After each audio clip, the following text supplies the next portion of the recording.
African parents don't raise their kids. They train them. Misbehave, we get beat. We misbehave, we do punishments. I had a conversation with my mom and she said to me, like, I was crying, but for like a happy reason. And she's like, and I said to her, I said, I love you. And she's like, I love you too, but you know, I raised you guys like soldiers. African families are the worst. Let's pause for a moment. I welcome you to Comfort for Life Network. I'm so glad that I'm sharing this video with you right now. It's a compilation of TikTok videos once more, and we are talking about African parents and how they raise their kids, and especially more of child rearing. That's what we are discussing about right now. And these are a compilation of TikTok videos. I stitched so many videos explaining how is it like, how is the experience like. And if you're watching this video right now, or if you're being raised by an African parent, or if you are a parent, I'm telling you, African parent, I don't know, I've not understood at this in your perspective, but I must say that we have to do better. Let's do better. African parents, we can do better than this. So here we are, African parents being raised in an African household. How is it like? By typical, let me add the word typical so that you get to understand, but not all of them are typical. Leave your thoughts in the comment section. Kindly like, share, subscribe to the channel. Also turn on the bell so that you get notified whenever I have a new video. I'm so committed to give you videos like back to back. I'm ready for this. Let's do this together. But you know what, African parents, one thing I clocked here is their worst enemy is logic. They hate when you just apply logic and common sense. Like they're so like, especially my mom, yeah. You know the way moms are mad emotional, innit? Yeah. Like when they're angry at you, logic goes out the window. It's just 90% emotional, 10% logic. It just applies common sense. You know what I want? In the military. But the good thing is we're very disciplined. We turn out to be very good kids, very good young adults. Actually, African people are actually very good people because of the way we were trained, not raised. Here, they raise you. Here in America, they raise you. Everything is so soft and sweet. You are raised. This one leads me to think that is life a battlefield where we have to be trained to live? What do you think? Is life a battlefield so that we can be trained and not raised to face life? What do you think about this? Dad, how many times have you beaten me when I was young? Yeah, you got away with a lot, you know, because that's getting away. Yeah, you got away with quite a lot. I think it won't be more than, on a very, very high side, maybe about 12 times. 12? Yes, that's like half a beating a year until you get to the age where I can't handle you again. Let me say, as an African, I can also say something on this, because I've realized that men in African households are really, they are trained not to cry, not to express their emotion. They just trained as soldiers. Let me say they are trained.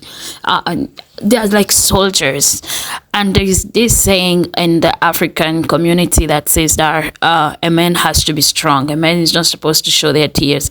A man is a warrior. A man is there. A man. So they keep on training you. Let me not say raise at this point. I kind of think that African parents view raising kids as training them for the aggression of life, for the toughness, hardship of life.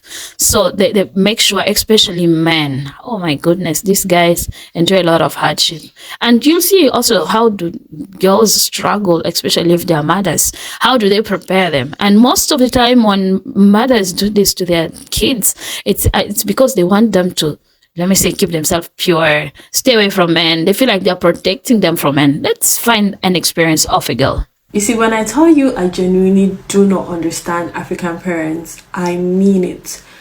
Me, for example, and I'm sure it's the same thing with you, I couldn't leave my house without asking my parents. I had cameras. Maybe you didn't have cameras all over your house, but I had cameras all over my house.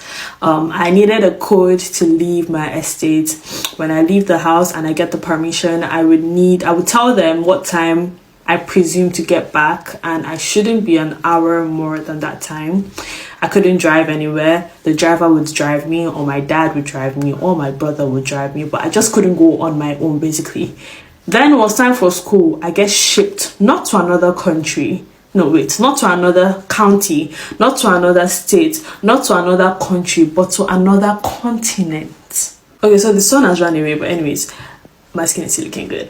Besides the point, I get shipped to another continent, and you can't blame me for not knowing nothing. I literally did not know what road signs were. I didn't know how to use Google Maps. I was getting lost with Google Maps, and it's not my fault, and it's definitely not my parents' fault, because I mean, look at their daughter. I'm a gem. They have to protect me. One particular day I can never forget is one time, I didn't know what road signs were, so I didn't know what a zebra, but I knew what a zebra crossing was. I just didn't know what it looks like. I didn't focus in my civic classes. Here I am going grocery shopping, and I had to cross the road, and mind you, it was a zebra crossing. And I was standing, there was like a whole line of cars. They all stopped for me, and I was like, no, there must be something wrong, because why are all these cars stopping for me? And in Nigeria, cars do not stop for you. You run when you feel like a car will not hit you. You stop for the cars. Like 20 cars stopped for me, and I was like, is this a cool? I didn't see any traffic lights. If I had seen traffic lights, I'm like, okay, yes, you're stopping for the traffic lights. There was no traffic lights. I was like, is this a cool? Do y'all want to carry me go where I don't know? I'm smarter than you. I will wait for you to go, then I will pass.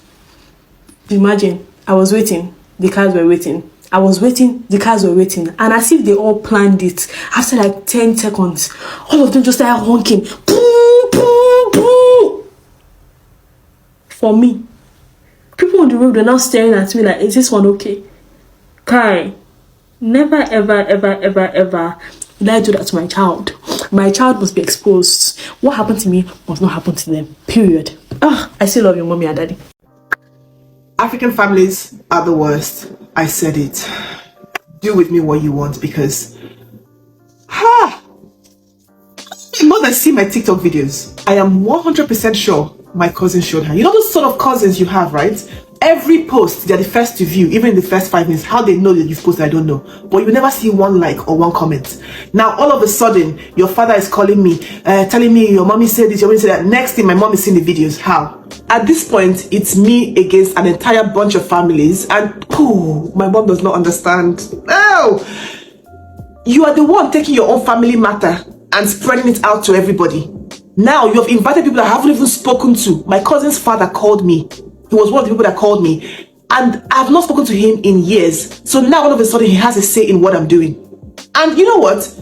I can't even blame them. She's the one that invited them to the conversation. So here they are. So all of this drama in my life because I want to sell African groceries online. At this point, I don't even talk anymore. I just let them talk. And for them, we even let you talk now. You know, when you open your mouth, they say you're being rude. I've gone from anger to literally laughing at the delusion, because they've got this cute little WhatsApp group and they're going to stop me somehow. And I'm like, what are you going to do? Now, wow, all the drama. But we carry on, don't we? Positive. The trauma of growing up in an African household is deep. A lot of people might hate me for the direction that my page is about to go in, but let me just give a disclaimer.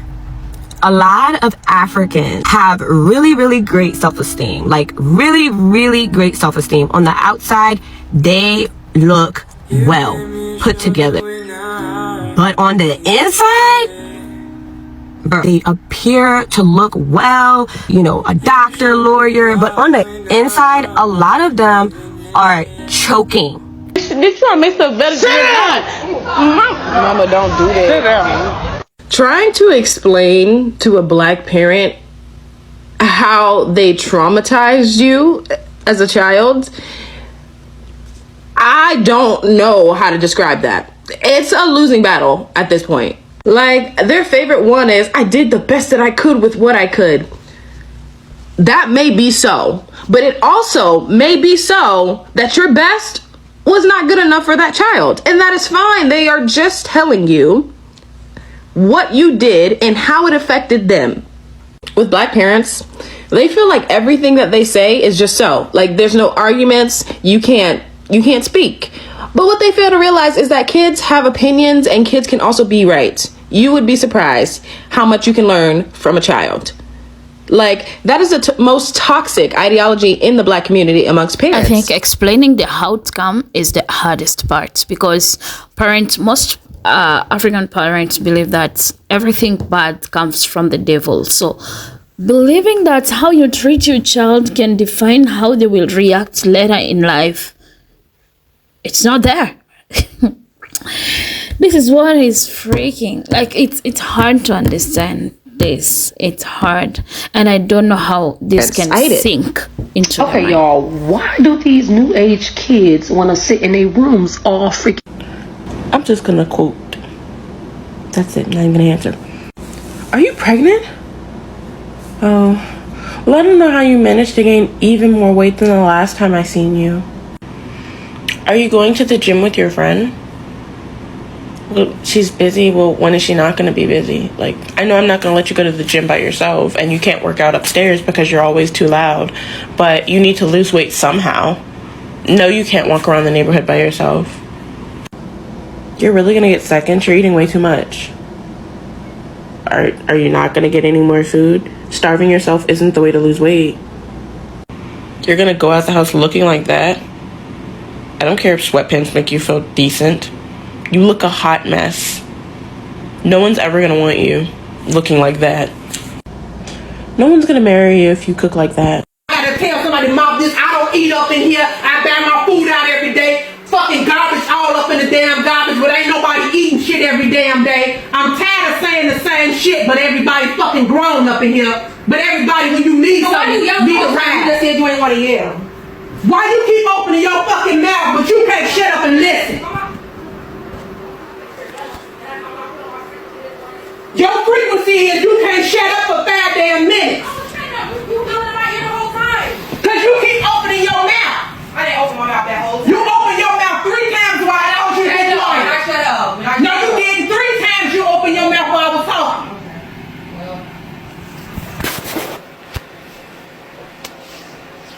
Every time I ask you y'all to do something, it's not done.